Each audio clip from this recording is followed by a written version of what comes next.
Okay, so let's start. Inshallah, Professor Muhammad, let me just introduce you within a few minutes. So it's my pleasure to introduce Dr. Muhammad. He's a family friend for every and it's an honor for me to introduce him today. For me, so Muhammad is a case study, in fact, because he is a real lover of physics, or the role model of a physics lover, let's say. Uh, he got his bachelor in law from Alexandria University. I think it is a class of 2007, if I remember well. Then we had a short discussion during this time in 2008, I believe. He was starting studying physics because he loved physics so much. And afterward, I think he traveled to USA to start his bachelor degree in physics. By the way, he was also a great person in law. He was a teacher assistant at the University of Alexandria in a law faculty. Afterward, he got his bachelor in physics, he got his master and PhD, and now he became a professor of physics. So today we have, as I said, a real role model for a physics lover and a very good researcher. I think we will enjoy a lot to hear from Professor Muhammad this topic today. So, Professor Muhammad, it's your turn. We are so happy that we have you today. Thank you so much for the introduction and for having me. It's really a pleasure to be here. So I will start sharing my screen now, and I'll give you a little bit of background on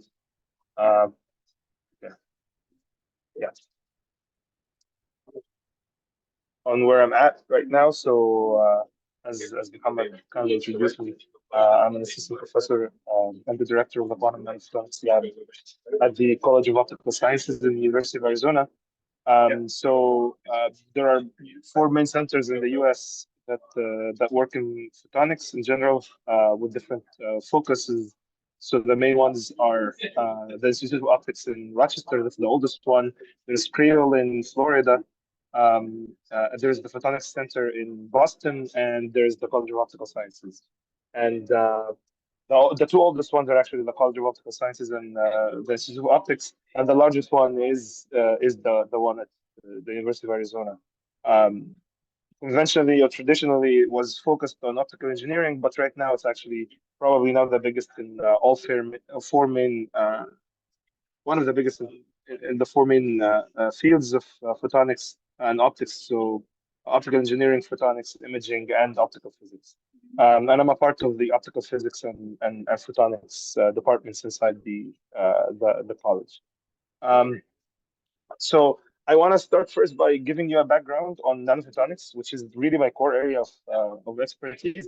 And after I give you just a bird's view on the main topics that nanophotonics studies, I will talk more about 3 areas of research in my group that are only bridged through nanophotonics, right? So just to give you an idea on how exciting this field is, and that it actually not only is it the state of the art, pushing the state of the art in engineering, but also pushing the state of the art in fundamental physics. So one can give an age for the field of nanophotonics. It would be about 20 years when it started to become a very central field in photonics and engineering and optical engineering.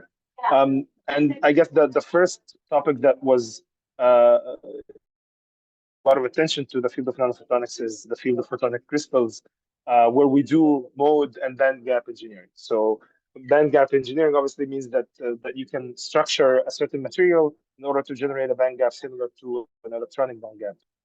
And these band gaps typically take place in the simplest example through multiple layers of different materials that have different refractive indices, and then through, say, constructive interference between the partially reflected light from each interface.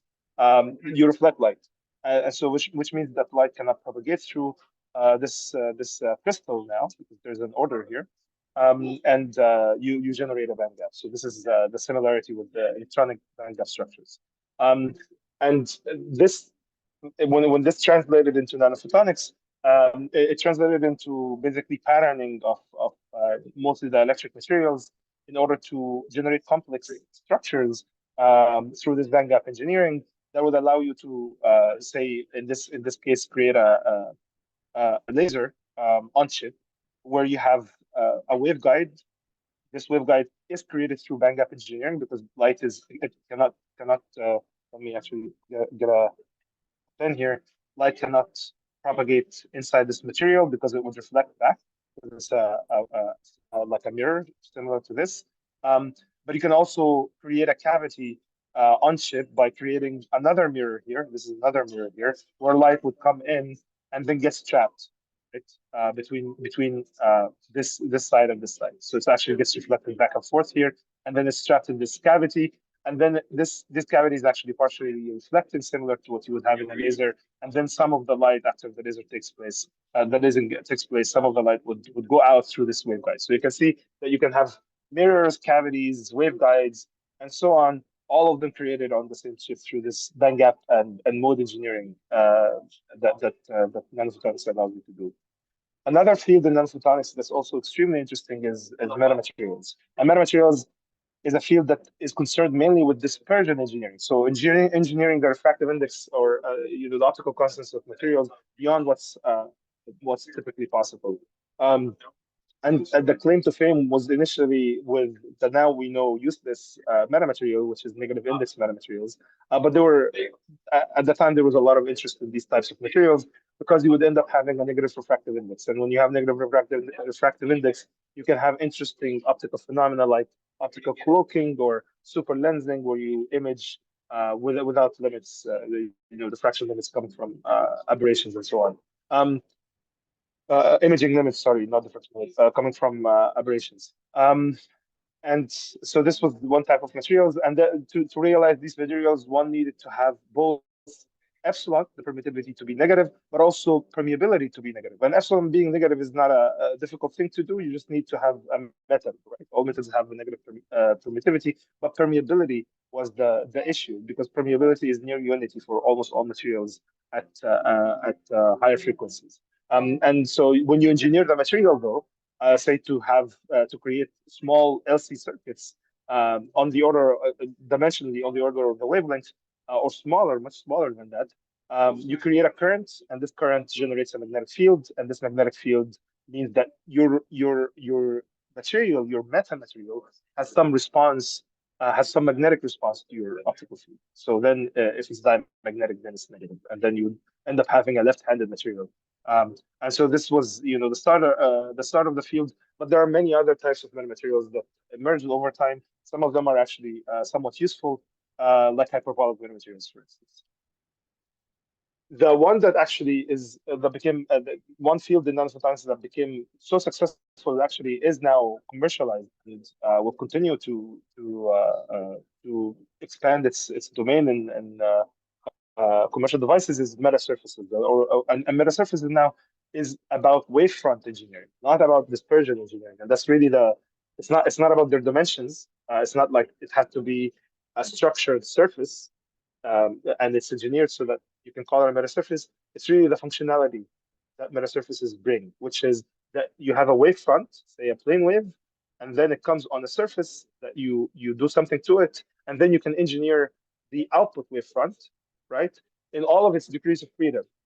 Say it's the wavefront itself, or so the phase of light coming out of your metasurface, but also its polarization and frequency and so on. Right? So this is what metasurfaces do, and one of the early demonstrations using resonant metasurfaces was able to achieve beam deflection using structured surface. So you have a surface that is structured by adding rods that can create a resonance or double resonance, and through that you can control how much phase of light gets delayed per unit per pixel, basically. So spatially is much smaller than the wavelength, And then you end up, say, deflecting light in some direction because you're delaying light here more than here, more than here, and so on. So so the wavefront eventually gets deflected.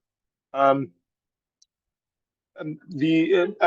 through this, you can actually construct, through the same technique, you can construct a lens, but this time the lens is not a bulky lens, right? So light is not focused because you have curved surface, say, and then you have a plane wave coming in, and because the curved surface would delay light here, delay the phase of light here more than here, you end up with light that gets I'm drawing it badly, but that gets focused at some point, right? So this is how a normal lens works.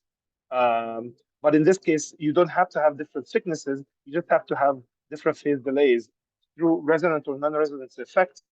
But in all cases, you can structure the surface in order to create a lens, and these are what are called now meta lenses.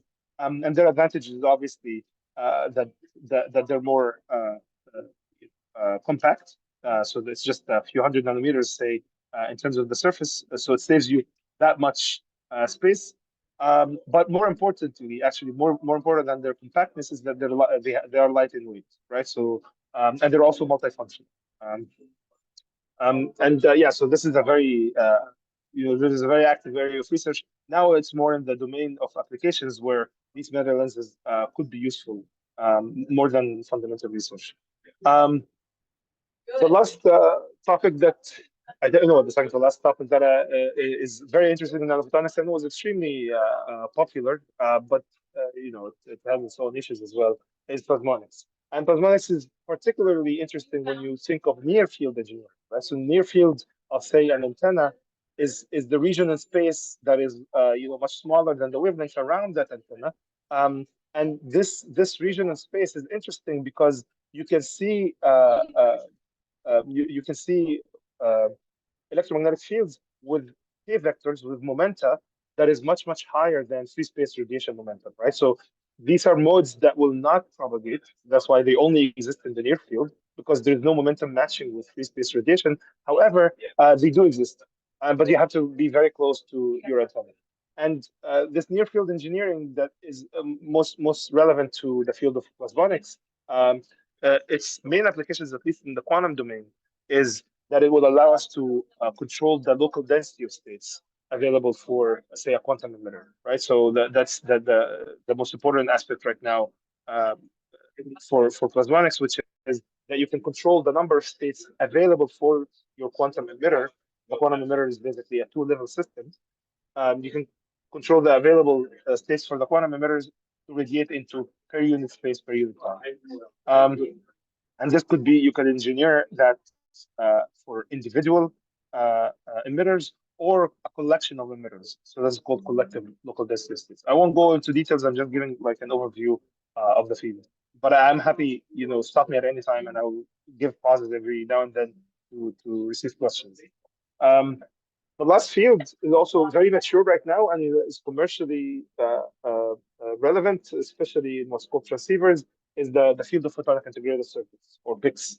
And that's circuit engineering now, right? So now you reach a level where you have a catalog of components, and then you bring the components that you're interested in and you put them and you create a circuit, right? An integrated circuit. But this time it's a photonic one, not an electronic one. So in electronic integrated circuits, you would have resistors, capacitors, and so on.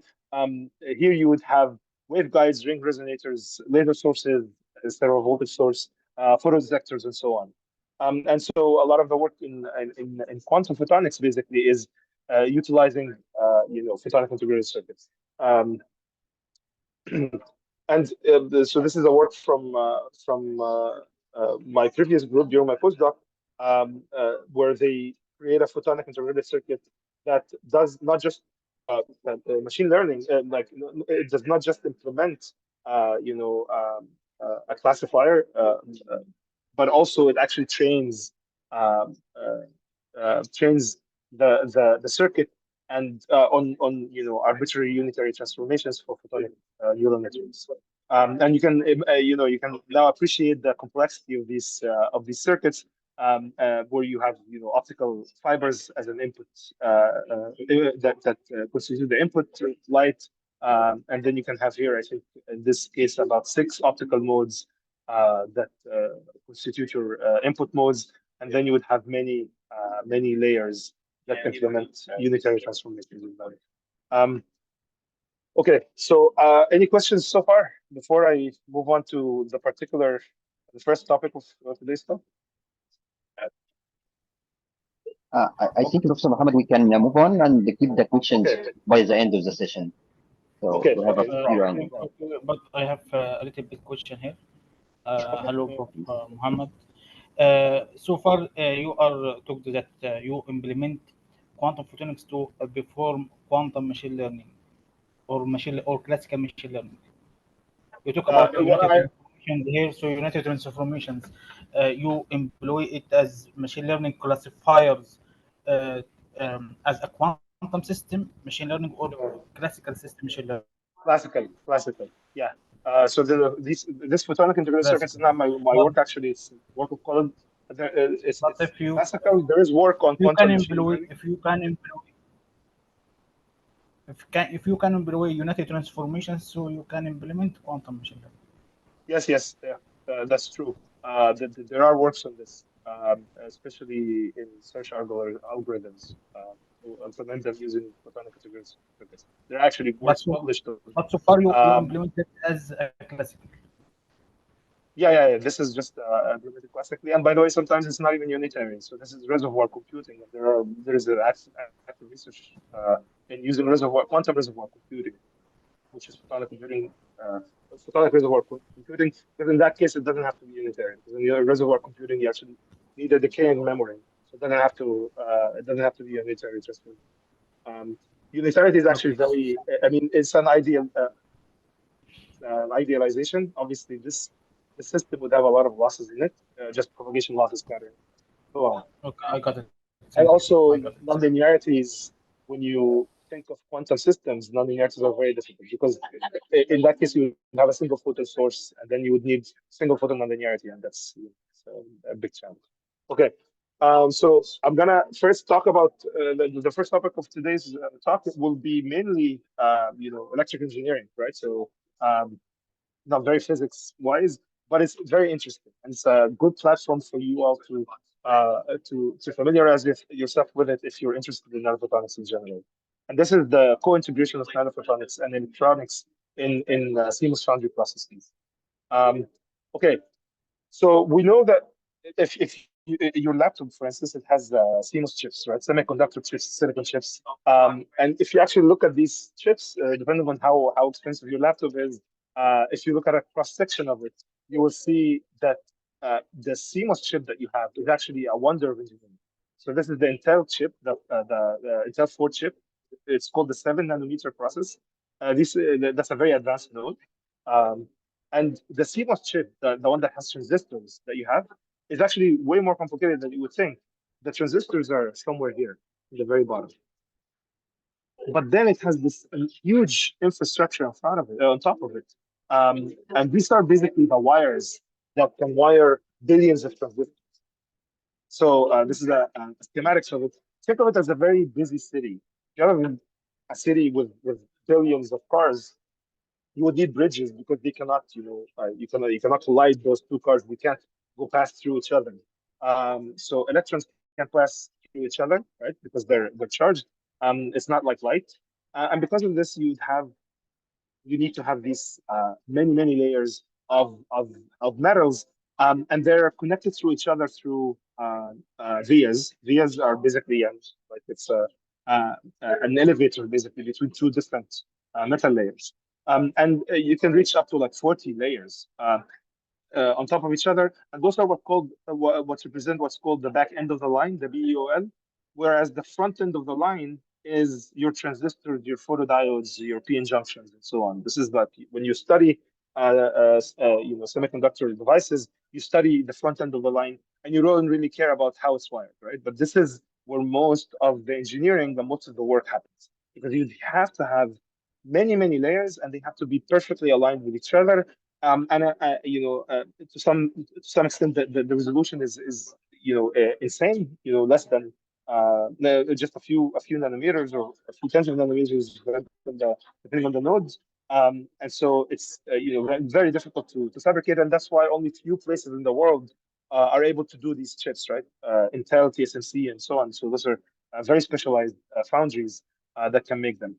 The main CMOS chip, the CMOS foundry process, the main foundry process for semiconductors is what's called the bulk CMOS or CMOS foundries, and those are based on bulk silicon, right? So the base here, the bottom layer here, is just silicon, and then you dope it.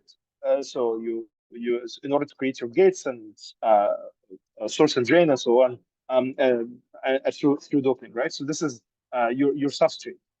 There's another platform that's more advanced, and this is called silicon on insulator electronics.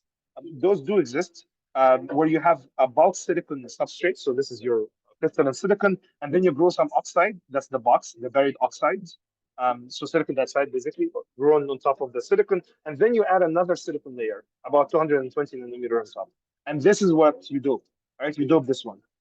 The reason why there's buried oxide, it has to do with some to increasing the speed of electronics. But in this case, something exciting happens, because once you have a buried oxide, one might think that you can use this SOI, silicon insulator electronic chips, for photonics. Why? Because now you have silicon here, and silicon is basically transparent after 1,000 nanometers, so the near infrared. So it can be an optical material at that point. And then you have an oxide below it, and so this means that I can confine a mode inside that that piece of silicon, and it would be a waveguide, right? Once you have a waveguide, you pretty much have most of your photonic circuit. Okay, so because it consists of waveguides, ring resonators, which is wrapped waveguides, and so on. So can you do that? And the answer is you cannot. And the reason why is because the buried oxide here in these processes is very, very thin, right? Few tens of, like maybe 20 nanometers or something. It cannot be too thick, because then you would have to worry about heating, because you have many transistors, and if the heat sink, which is basically your silicon layer, is far away from your silicon waveguide layer, then you will not your heat dissipation will be poor, and so you cannot really use these platforms. And so this is why we go from SOI electronic foundry processes, which are commercially available, to what we have been developing, or the community has been developing for the past 20 years, well, actually, mostly in the past 10 years, is the SOI photonics substrates. So silicon on insulator photonic foundry processes. And these ones have a buried oxide that's much thicker than like maybe 2 microns thick, not just tens of nanometers thick, or 20 nanometers. And these ones can work now for photonics, because the buried oxide is so thick. You can confine the electromagnetic mode and the near field, right? So the evanescent field that extends beyond the waveguide does not see the silicon. And so you don't have what's called frustrated total internal reflection. So if you have a waveguide and light is bouncing back and forth, there is an evanescent field. And if a material with a refractive index similar to the waveguide is up here, the evanescent field will just radiate here, and it's gone, right? It will decay. But if the barrier is large enough, like in this case, then you're fine. And this is where the chip I showed you earlier. This is how it's done. It's done in SOI photonic foundry processes. But these processes, the SOI photonic processes, first, they're not good for electronics. Remember, we needed the buried oxide to be thin, and that's not the case. And also, they're extremely expensive. They have very small volume, because there's not a lot of applications necessarily for photonics as compared to electronic integrated circuits. And so it's represented a problem. They do exist, but they're not really that useful. So from the group of Rajiv Ram at MIT and Stankovic at Stanford, both of them tried to use the SOI platform that I showed earlier. So the SOI electronic platform, where the buried oxide is actually very thin, and they tried to use it in order to create photonics and electronics integrated in the same platform. How did they do this? They used the fact that the buried oxide is of a different material than silicon, and they used some chemical processing and so on in order to to create an undercut region. So a region below say the part of the chip that you want your photonics to be in would be undercut completely. And they removed it chemically, right? And when you do this, you have a suspended membrane that you can have photonics. So you can see it here. You can have photonics here. And this is air now. All of this is air. So it's a good waveguide, right? Light can be guided in this small silicon layer. But obviously, this requires a lot of post processing. It's not an easy thing. And I'm going to skip this, but overall, you understand now that it's very challenging to have a foundry process that includes nanophotonics and electronics in the same process. But then let's go back to the engineering marvel, which is the Cmos chip. And if you remember from what I said earlier, you have metamaterials and plasmonics and metasurfaces, and these materials, these topics of in nanophotonics, all of them can operate using metals. So plasmonics, obviously, it's always a metal, but even metasurfaces and most of metamaterials can be made out of metals, right? Metamaterials actually sometimes require metals. Metasurfaces can be made out of metals. And the idea is now, if you look at a Cmos chip, it actually, for someone like me who comes from a metamaterial background, when I first looked at it, I was like, this looks like a metamaterial. So because a metamaterial is basically a three-dimensional material, usually three-dimensional material, with metallic components that are much smaller than the wavelength. These dimensions can be tens to hundreds of nanometers, so they are much smaller than the wavelength, and they can be patterned in 3D. So the idea is, can I use the back end of the line, the one that you don't study and you don't really care about because it's just wires? Can I make a photonic device out of this and then use the front end of the line to control it in order to create an optoelectronic device? But this optoelectronic device will not be fabricated in a photonics foundry. It's not going to be fabricated in a lab. It will be fabricated in a Cmos foundry, which is the cheapest foundry process that you can have. And so again, the idea is you dedicate a few metal layers in your Cmos chip to create a photonic device, and then you wire it using the remaining of the back end of the line to the front end of the line, and then you use this to control the back end of the line photonic part. And one can actually appreciate this method if you know that if you want to reduce all the components that we would use in plasmonics and metasurfaces and metamaterials, you would actually see that mainly they are a bunch of gratings, either one-dimensional or two-dimensional. They're nanorods. You have nanocavities. You have split ring resonators. You have double resonance systems, so 2 nanorods, for instance, and so on. So basically, these components constitute most of the building blocks for most plasmonics, metasurfaces, and metamaterial designs. And because of this, you can use that as your Lego blocks to build whatever you want. So it's kind of like an integrated circuit, but for nanophotonics and metal optics.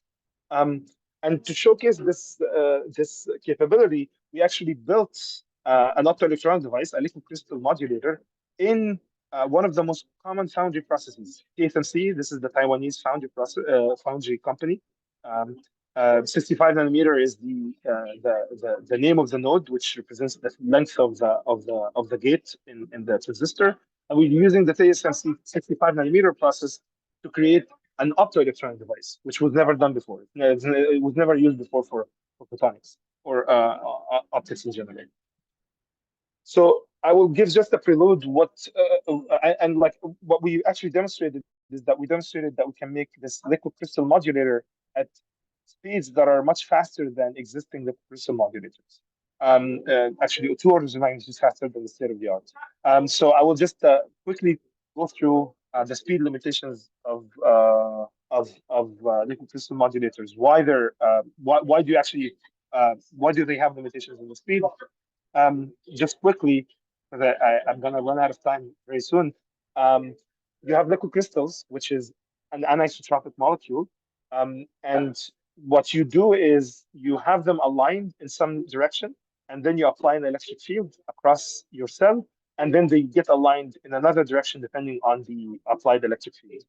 And so this mechanical rotation of the liquid crystal molecule, if you have polarized light, it sees a different liquid crystal molecule. So initially it sees, say, a molecule that looks like this. So its refractive index is high because, say, it's thicker. And then when it aligns parallel to the electric field, it sees a molecule that looks like this and it's thinner now, right? It's thinner. And because of this, you don't get that much phase delay. And so when you don't get a lot of phase delay, light gets reflected and you don't have a problem. Light gets reflected with less phase, or the phase is more advanced. And then you use this for modulation, phase modulation. But in that case, the phase is acquired through propagation. In other words, you have different effective refractive index seen by light, by polarized light. Hence, you accumulate a different phase when you go through the cell and reflect back. And the reason why these systems are slow is because the time it takes for the molecules to align parallel to the electric field and decay back is proportional to the thickness of the cell squared. And because of this, it's slow because it's a mechanical rotation, and these thicknesses are usually on the order of few microns. It's not really a design parameter. You have no choice. You have to have them a few microns thick because of things related to the material choice of the liquid crystals and the required phase that you need to control. So say you need to control pi phase or 2 pi phase of the wave cycle, then you would have to have a specific thickness. What we did was, instead of relying on the propagation phase of light through liquid crystal cell, we relied on the phase accumulated through resonance shift. So if you have a resonance, right? So if this is your amplitude, you have a pi phase shift across the resonance. Any resonance, when you're initially in phase, once you reach the resonance amplitude, if you increase the frequency beyond that, it becomes out of phase. So you get a pi phase shift, in phase to out of phase, when you cross a resonance. And so the idea is, can we just have a photonic resonance? Okay, and then you reorient the liquid crystal molecules. You change the refractive index seen by the resonance, which changes the resonance. It shifts the resonance, right? So the resonance shifts, and that causes a change in the phase, right? Because it goes after the resonance. But then for a given wavelength, for instance, you get that much phase change. This is so you get a lot of phase change just by shifting the resonance for a little for a small range. Okay. So how did we make these liquid crystal modulators? We got a Cmos chip. This is a typical Cmos chip that you would get from a Cmos foundry. You send them the design. You don't fabricate anything. You send them the design you want. It comes back within 3 months. You get 100 of these chips for approximately now like $4,000, $5,000. But you get 100 of these chips, and each chip can have many designs. So in our case, we have 16 designs. And then now we are designing the wires, which are made out of copper. You can see this is copper, right? We're designing the wires to have a plasmonic resonance. So it's basically like a metal that has it's like an antenna that has some resonance due to the electron oscillation. And so you can see now that this now has a color, right? So it's red, but this is copper. This is also copper, and this is copper. The difference between them is that here you have a plasmonic resonance that absorbs some parts of the spectrum, so it's reflecting red, and this is similarly reflecting green. So now you can see that these are no longer just wires, they're wires with some optical response. And this was just a test system where we created a grating, for instance. But the advantage is that this grating can be wired in order to create an interdigitated electrode. So say this is the signal and this is my ground. Okay, this is the ground, and this is the signal, this is the ground, and so on. Right. So you can create an electric field across them by applying a bias, and this is enabled because we're able to have vias that can change the potential between two wires that are right next to each other, because we now can fabricate in 3D. Anyway, so we demonstrated that we can get when we apply a potential bias, we rotate the liquid crystal molecules. They can rotate at higher speeds than what you would expect from liquid crystal modulators. That's because the gap. So here, this gap is effectively the cell thickness, and the cell thickness is in the order of a few hundred nanometers now, not a few microns. And we also use this plasmonic resonator. So this consists of nanorods, which is another main component of in plasmonics and metamaterials. And then we use these nanorods. They're sitting on wires, similar to what I showed before. So if you focus here, they're interdigitated electrodes again, and then the nanorods are sitting on top of them. And now when you add the liquid crystal molecules, you end up having, the liquid crystals aligning. And then when you apply a bias, if you focus here, I don't know if you see it. Yeah, you can see that there is a change in the intensity. And that's precisely the optical modulation that we're after. And we show that the resonance shifts as predicted. When you change the orientation of the liquid crystal molecules, you change the resonance. And when you do this, you end up with a change, obviously, also in the phase. But we do this at speeds that are much higher than the state of the art. So the state of the art is less than 1 kilohertz. We are reaching about 40 kilohertz. So about 2 orders of magnitude faster than the state of the art liquid crystal modulators. But this time it's because we're modulating a resonance. And this resonance, you see, it's very complicated. You need nanorods, and you need those nanorods to be on a wire that is interdigitated. I cannot do that in my lab, right? I cannot go to my nanofabrication facility and do this, because that would mean that I would have, 4 to 5 fabrication steps that are very, very well aligned. I've not seen a lab that's able to, a clean room in a university that's able to do more than 3 layers aligned on top of each other. Other than that, you need to go to a foundry. But we were able to do it with, at the time, actually, this cost me $3,000 for 100 of these chips. And we made something that is incredibly difficult just because we're able to repurpose the wires. The reason why I'm interested in this, just to give you an idea on some of the stuff we do in the lab, we're generally interested in high-speed modulators, but also high-speed SLMs, spatial light modulators, where you're not modulating a single pixel, you're actually modulating thousands or millions of pixels. So this is like I showed you results for one of them, 1 pixel, but we want to scale this to thousands or millions of pixels. And this would make it what's called spatial light modulator, because you're controlling light in time, but also in space.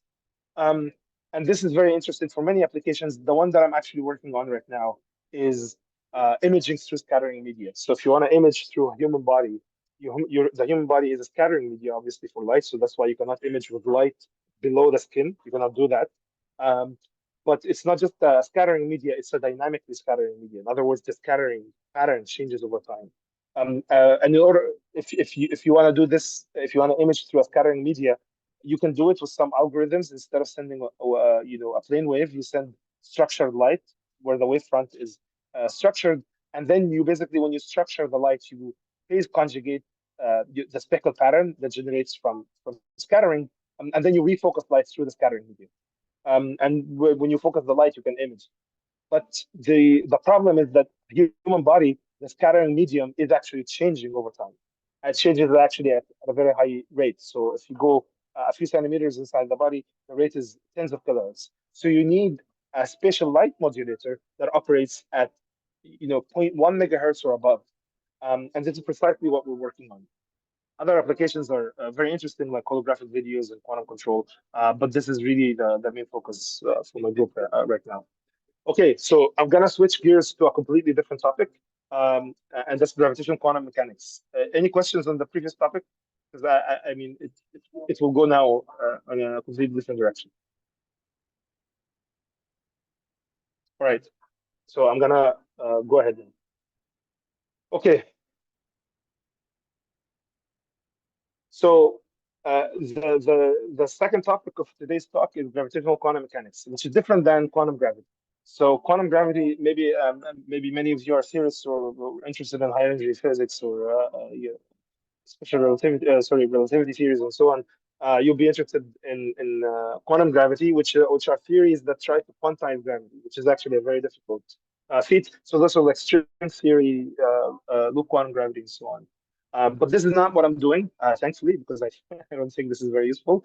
What my group is trying to do is gravitational quantum mechanics, and that's basically when you have gravity doing something in quantum mechanics, and you'll see why that is incredibly important. So there are two sets of experiments that my lab is trying to develop now, at least the theory for these experiments and how to do them experimentally.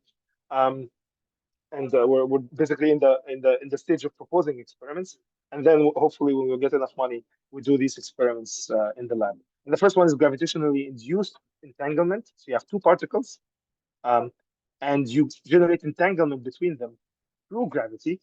And the other one is general relativity or gravitationally induced decoherence, and I'll talk about these later. So you have like say a particle in a superposition, and then you have decoherence, which means that say you basically measure the system. That's one way of understanding it.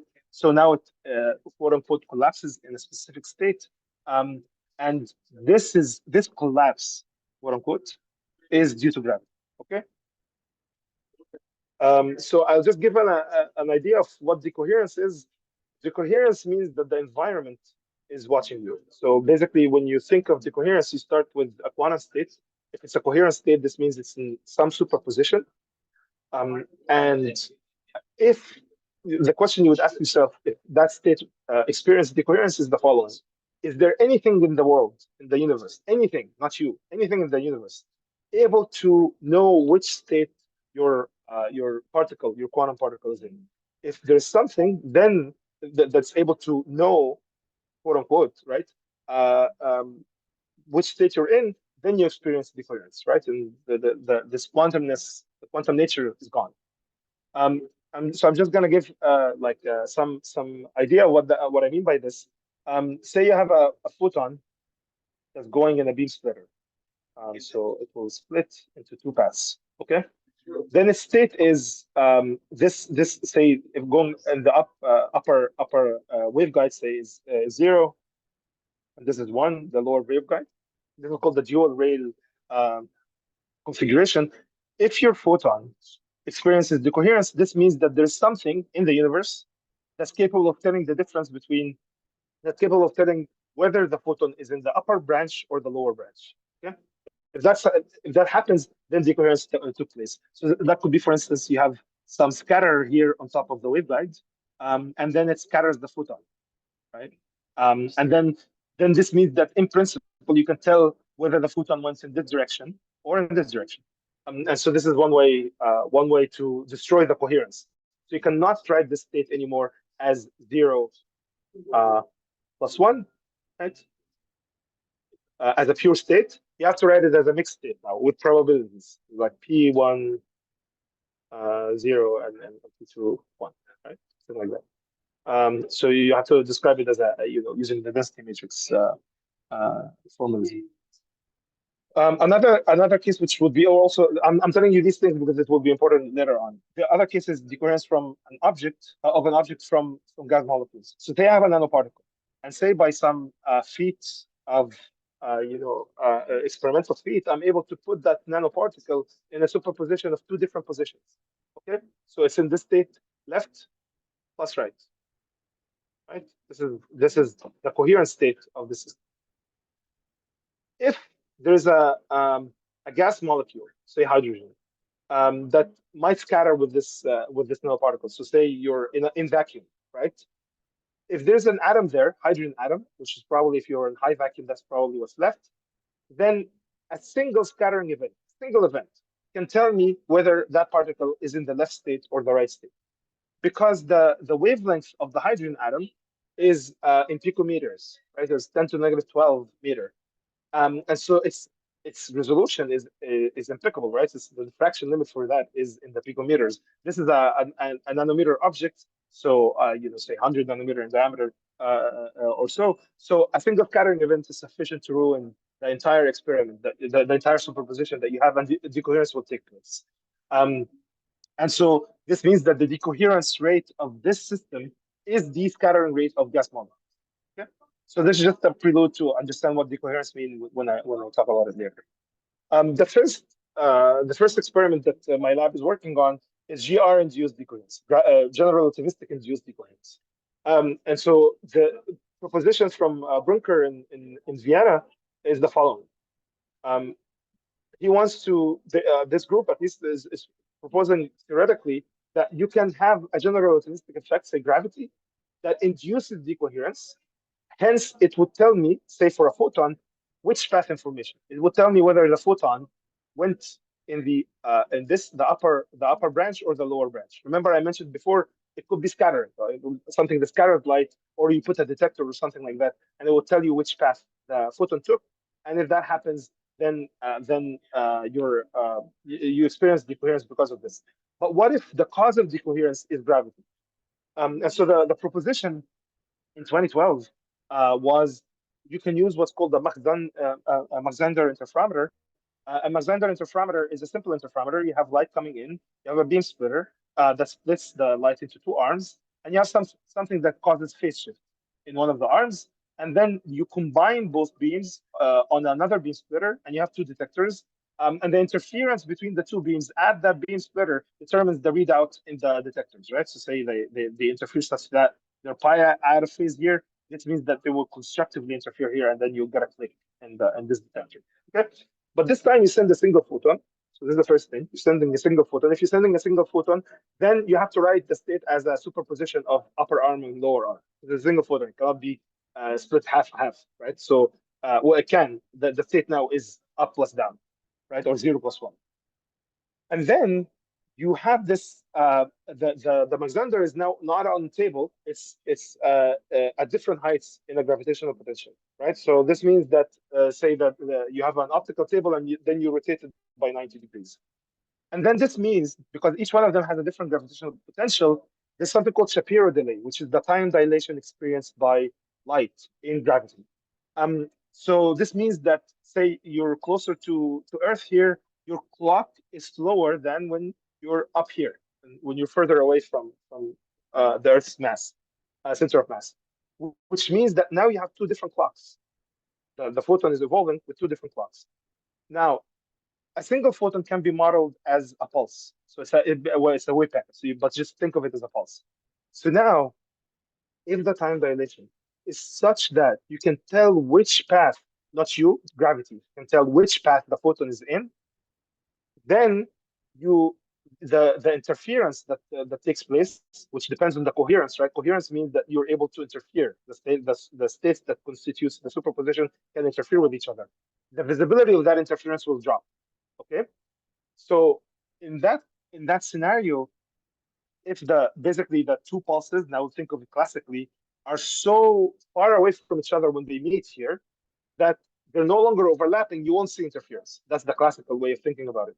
But quantum mechanically, this basically means that because of time dilation from gravity, the two pulses are now separated in time, which means that gravity can tell which path the single photon took, and then I lost the which path information due to gravity. Okay.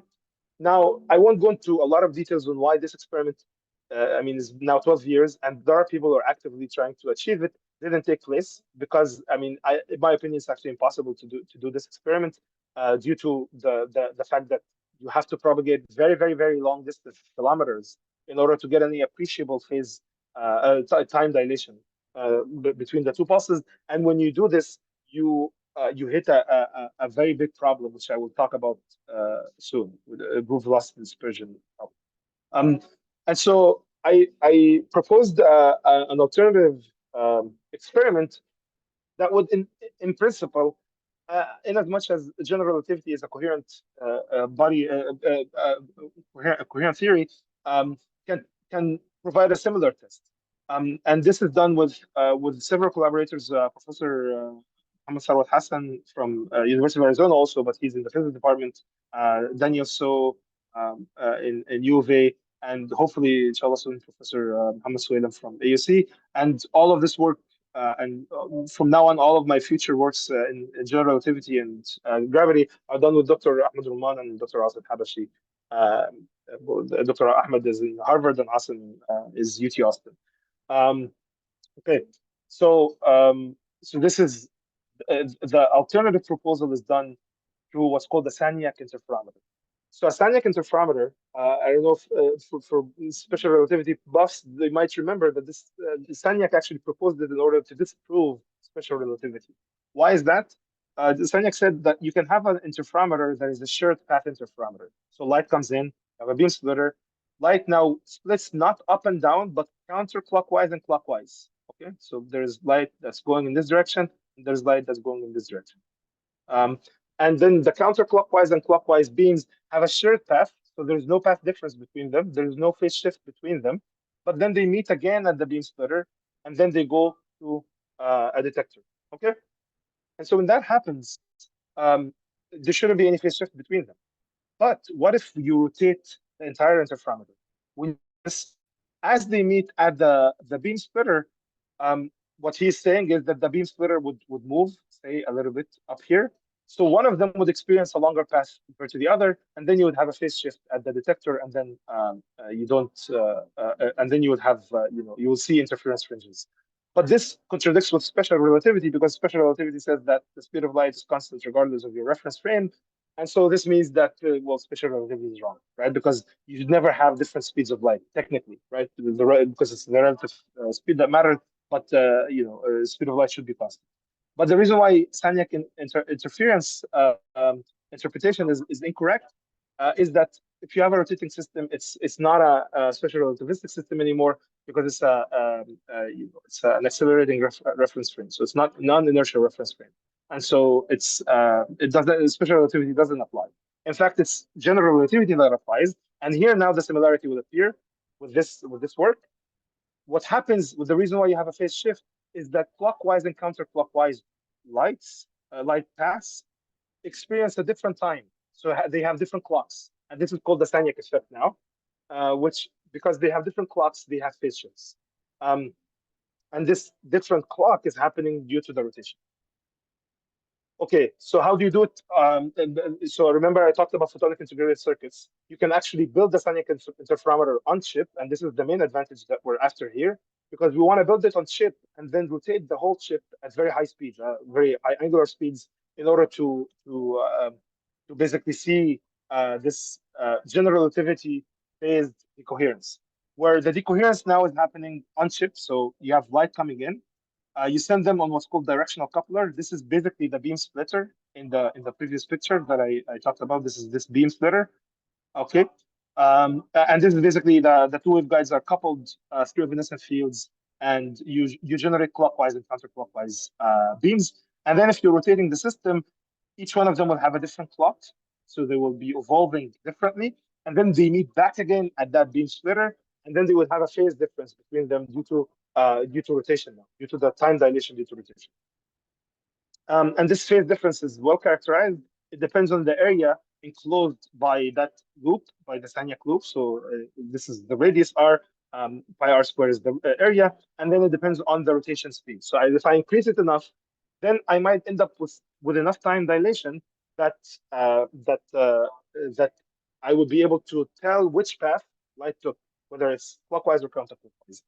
Due to time constraints, I'm not gonna go in details. I wanted to, but I just want to tell you that the experiment is designed so that the time dilation is equal to the pulse duration, right? So you have a pulse laser, generates a single photon wave packet. A single photon wave packet has some broadness, and this basically is I need the time dilation to equal the pulse full width half maximum. Then you get like a minimum radius that's required, and obviously for different parameters of the Sagnac loop. But then the problem is that the pulse duration depends on how long it propagates inside the waveguide, because of something called group velocity dispersion. So think of it as the pulse or the single photon wave packet have different frequencies. Each frequency is propagating at a different speed.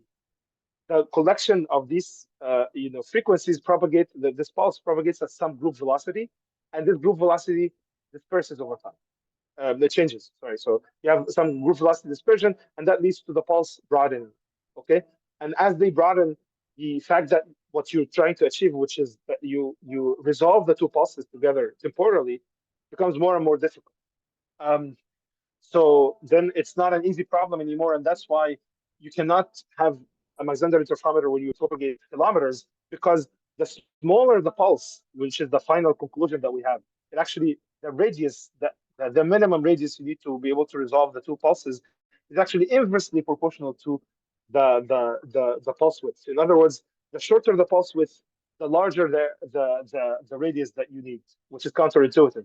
And that's precisely because of the dispersion problem. Okay, so I'm gonna jump to the last piece of the talk, which is quantum gravity now, and the prelude to this is measuring gravity from a nanoscale object. So I'll talk a bit about this. I think I still have maybe 6 minutes left. Is that correct, Muhammad? Yes, we still have time. Okay. Okay, good. So the last topic for today is gravitationally induced entanglement. But before we go into that, I need to tell you that like a preliminary experiment should be: can you measure gravity from nanoscale or microscale objects? And the reason why we want to do this, the reason why we want to measure gravity from a very small particle, maybe a nanoparticle, is precisely because of this gravitationally induced entanglement experiment, or what's called the quantum Cavendish experiment. So what's that? Basically, you want to create an experimental setup where you're measuring gravity from using your test mass. So this is test mass. This is the mass that you're looking at and testing the gravitational field. But the source mass, at least the source mass, has to be in a superposition of two different places, right? So left and right. Remember, I talked about this example before. Why is this? Because if you're able to do this measurement, you'll be able to tell whether gravity is a classical field or a quantum field. And in fact, this is something that we don't know yet, although there is a huge amount of research on quantum gravity, string theory, loop gravity, and all these things. But this assumes that gravity is quantum because, well, the universe is quantum, so probably gravity also is quantum. But this is actually not an accepted point of view in general, because gravity could be actually a classical theory and could be an emergent theory. There are many works on this. And we don't know so far, to begin with, whether gravity is classical or quantum. And in order for us to know this, this type of experiment, the quantum Cavendish experiment, needs to be done.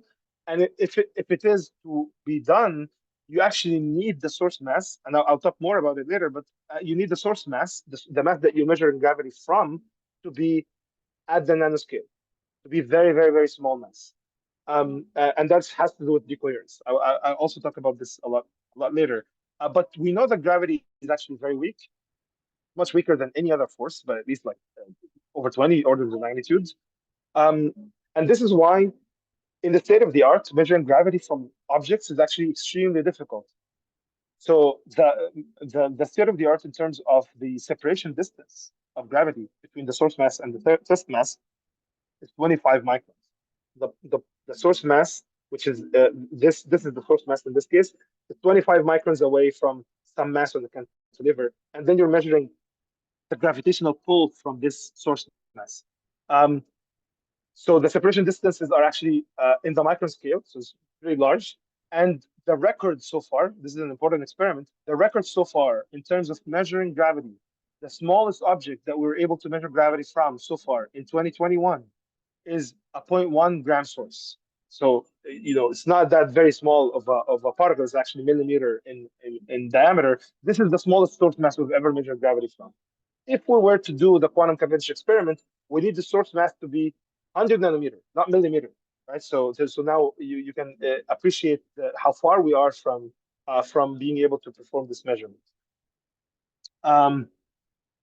The experimental setup that I'm proposing in order to do this measurement, the measurements for measuring gravity from nanoscale objects or microscale objects and below, is what's called levitation optomechanics.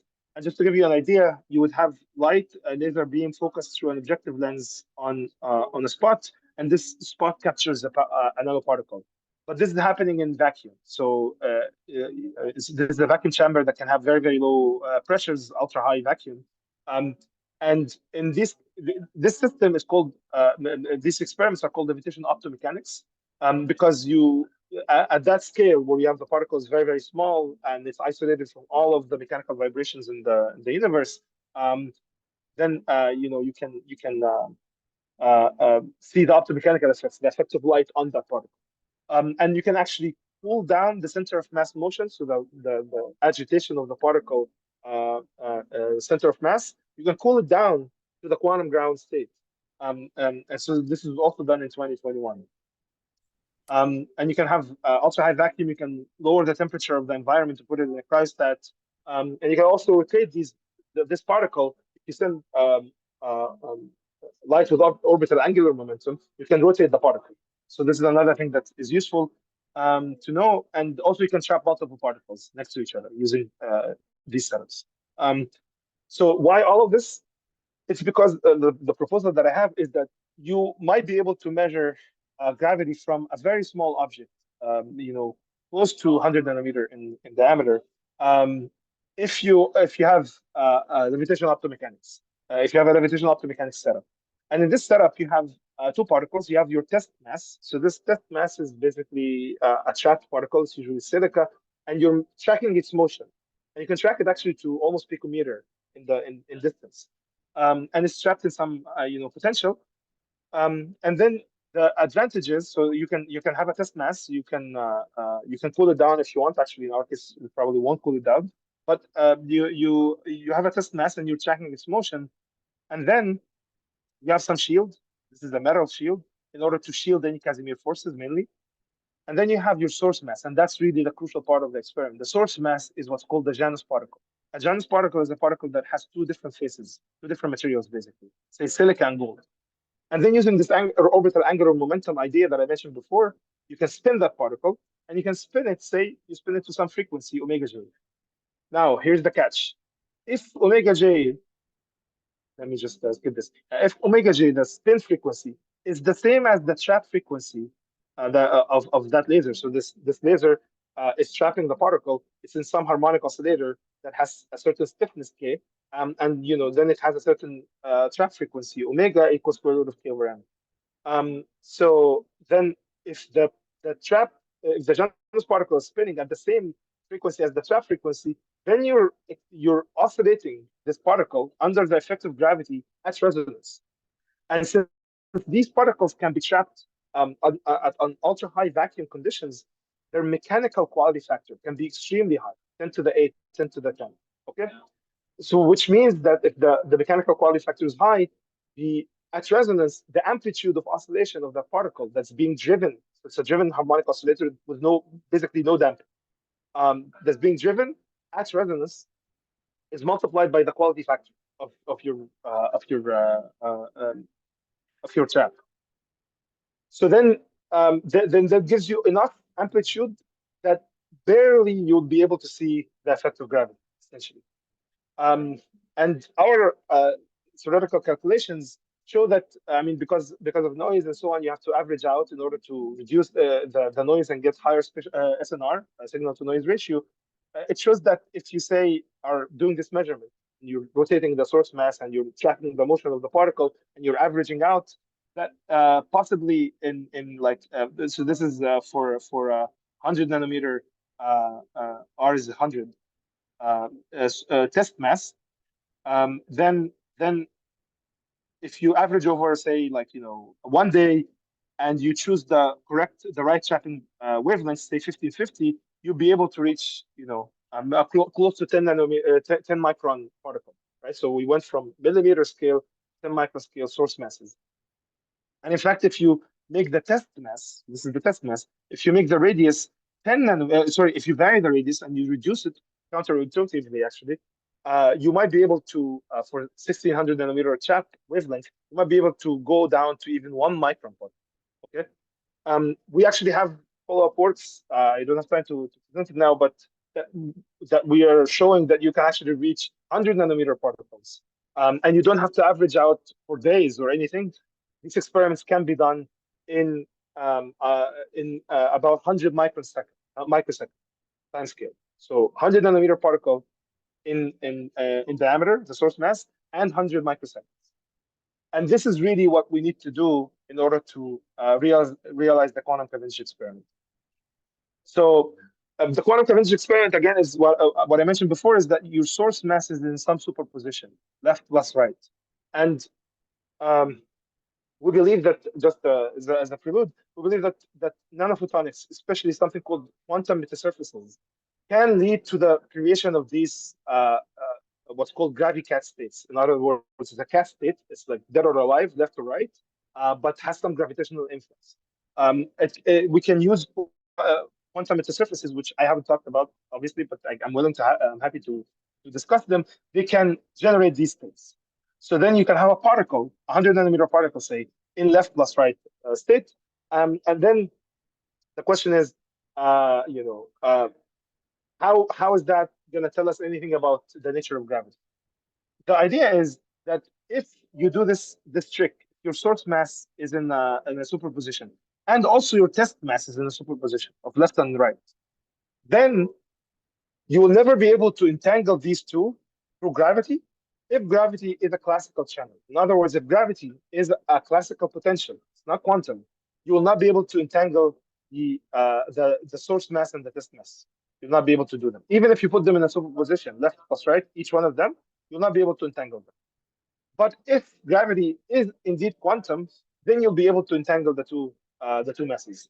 And if you have a way to tell the difference between entangled masses and non-entangled masses, so what's called an entanglement witness, then you'll be able to prove basically that gravity is quantum or not, right? So this is why this is important. In fact, many people now consider this to be probably the most important experiment to be done in the future. So hopefully, I mean, the timeline for this is now over 60 years. Hopefully, like in 60 years, this may be possible to do, and hopefully our approach is going to speed up this timeline. But this will be the next LIGO or the next Higgs boson type experiment.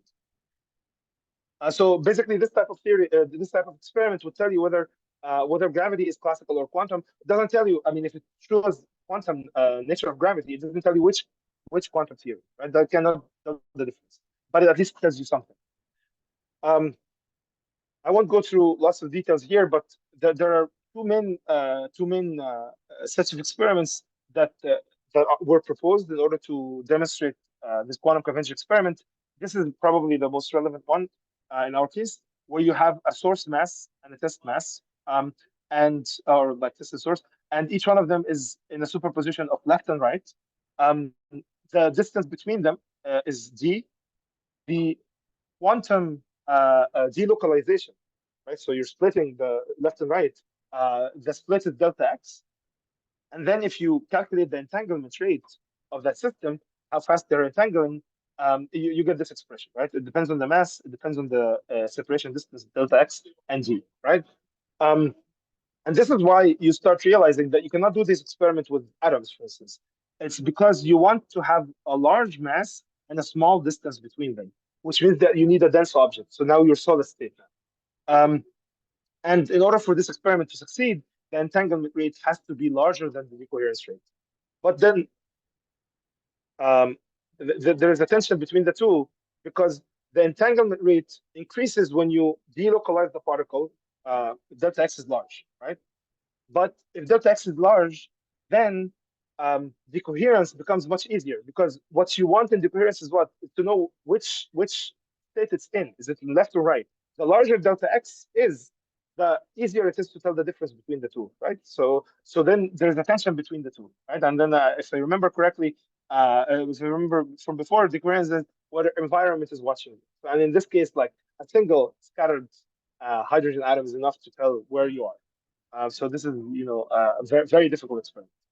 The first experiment, the most important experiment proposed by Sugarobos in 2017 is similar to Mach-Zehnder interferometer that I mentioned before. So you have, say, in this case, it's a photon split into two arms, and then you have some phase delay that determines the output. But in this case, it's a Stern-Gerlach interferometer. So you basically have a particle that has some spin, okay, and then you apply a magnetic field. And because it has a single spin and it's coherent, the magnetic field is, say, in the z direction, and say the spin is prepared in the x direction. So in the z direction, if the spin is in the x direction, in the z direction, right, it's equal superposition of up and down. So it now has it now splits into two paths, right, left. If it's left, then the spin is up, and say if it's right, then the spin is down. and then you flip the magnetic field orientation so that now they combine again. And then you measure in the same basis, the x basis, right? So the field is in the z basis, but the measurement is in the x basis. Now you do the same thing for your source mass, the mass that's generating the gravity. You split them and do the same scenario. But then notice here, if the test mass is in the right arm and the source mass is in the left arm, the gravitational interaction is strongest, right? Because they're closest to each other. And if the gravitational interaction is such that the phase of the particle in the right arm is pi, then now when they combine, the state is not up plus down, it's up minus down. So when you measure the state of the spin here, it's going to be left. So we started with right, now it's left. And that's the entanglement witness. So you have correlation between left and right and up and down in terms of spin. And then depending on the gravitational interaction, you pick up a phase. And this phase determines the outcome of the spin measurement. So this is basically the experiment that he proposes. But if you look at the parameters, I'm going to just skip through things. But because of decoherence from air molecule scattering, the pressure has to be extremely low, because he in his experiment delta x, in order for them to generate entanglement at 1 hertz, so every 1 second there is entanglement, delta x has to be 100 microns. The particle has to be a few microns in diameter, about 5 microns in diameter, and with these specs and 1 hertz entanglement rate, so it's actually very slow. The pressure that vacuum needs to be at is 10 to the negative 16 Pascal, which actually almost never happens. I think it's recorded once in history. The temperature of the particle is not the center of mass motion. There's a difference between them. The internal temperature of the particle has to be 1 Kelvin, because black body radiation is enough to cause decoherence. And this has never happened before in terms of cooling down a particle, right? That's trapped in the laser. And there have other problems, right? The acceleration noise, anything that causes acceleration, jitter or whatever, would ruin the experiment. So they actually have to do it in free fall. And you have another problem on top of all of this, which is that the particle has a single spin, and the spin has to be coherent the whole time. So that's why the timeline for this experiment is for the next 6 years or century. We might be able to do it. So I'll tell you now about the experiment that we're devising. And the experiment is basically a digital version of the experiment by Sugarabos. Sugarabos, I would say, an analog experiment, because you have a phase evolution. So it's the phase is an analog effect because it can have any value. It's not an either or 0-1 situation. The experiment that we're proposing is based on how you generate entanglement in general in say a quantum computer, right? So you start with 2 qubits in 0 state. You apply a Hadamard gate. So this is your state 0, 0. You apply a Hadamard gate. Hadamard gate basically puts it in the superposition. So if you have a single photon coming in and a beam splitter, it's in the superposition of up and down, or plus 0 and 1, right? So this is the Hadamard gate. It puts each photon in a superposition, 0 plus 1, 0 plus 1. So this is your final state of the composite system. But this is a separable state. They're not entangled. Nothing is really interesting, because I can factor out each state separately. And then you apply a control NOT gate. So if you're able to do that, then something interesting happens. You always generate an entangled state, right? If there is a control gate, so always in quantum computing, you have Hadamard, then control, always generates an entangled state. Okay, this is an entangled state. And just to see it, it's now 0, 1, 0, 1. Those are the initial states, but 0. So now in a control NOT gate, basically what it does is that the 0 doesn't change anything, and the 1 flips the state. So now you have 0, 0, 0, 1, but then 1 flips 0, becomes 1, 1, and then 1 flips 1 and becomes 1, 0. And this is actually a state that you cannot separate. And so you have to describe both qubits with a single state, right? This is what entanglement is. So the idea is the following. Say you have a trapped particle, it's in the left state, and then you use this trick coming from quantum metasurfaces. Again, like this is the Cameo for nanophotonics, and it puts it in this superposition, left plus right state.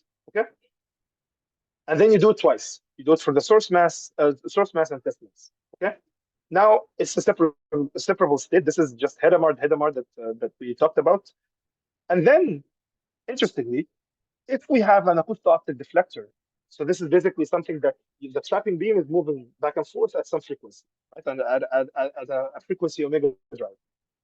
The particle is either left or right, you don't know, but the whole potential is moving back and forth. Then you have a drive at some frequency, omega drive.